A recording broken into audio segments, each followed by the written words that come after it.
I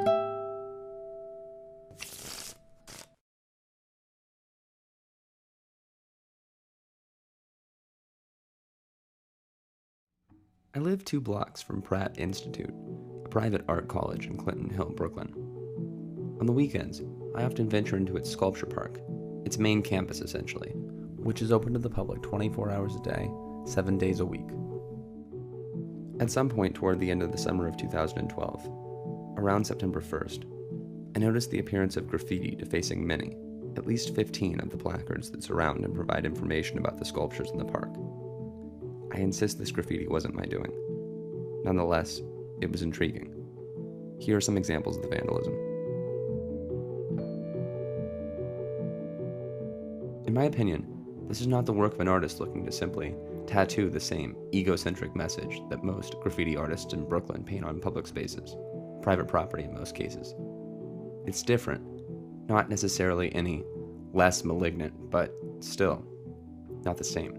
First, nowhere on these amendments did the writer sign his or her name. Second, the edits actually improve the quality of the writing. Here, the writer corrects an apostrophe mistake. Here, he or she deletes an unnecessary word. Here, some verbiage is mopped up. The writer is so persistent that one wonders if some inspired flash convinced the vandal that correcting Pratt's typos would create a second piece of art unto itself. The mystery of whodunit certainly injects irony and some measure of ambiguity into the park. But who done what? The crimes in Sculpture Park are not exactly the work of a single culprit. The more looming question to me is, who wrote the placards? Who knew enough about art and the artist to earn the right to address these works for posterity in this way? These are the only pieces of writing available on many of these sculptures. How did they get so messed up?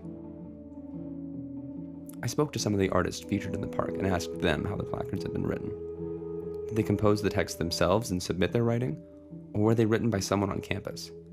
They all told me that the park's main curator, David Weinrib, had written the placards, that they hadn't seen copies of them before they went up alongside their sculptures. This piece, pseudonymously attributed to G.A. Ruda, is actually by David Weinrib. In addition to being the founder and curator of the park, David is also a sculptor and teacher at Pratt. How did the typos on the placards come about? How this what? The typos on the placards. How do you think they happened? Well, I think you've alerted me to that, and we have had editors before. My assistant who does them is French, and so he's not completely connected to the English language, and so I think that's why it often happens. The typos happen. However, do these typo-ridden accompanying placards and some vandals accompanying edits detract from the overall experience of Pratt Sculpture Park? I think they don't. I think they enhance it. Somehow, the poorly edited placards make the sculptures better, I think, by encouraging critical thinking, and they make the park feel more human. For some closure, I've been trying to find this Vigilante copy editor for a few months now. I've not succeeded yet.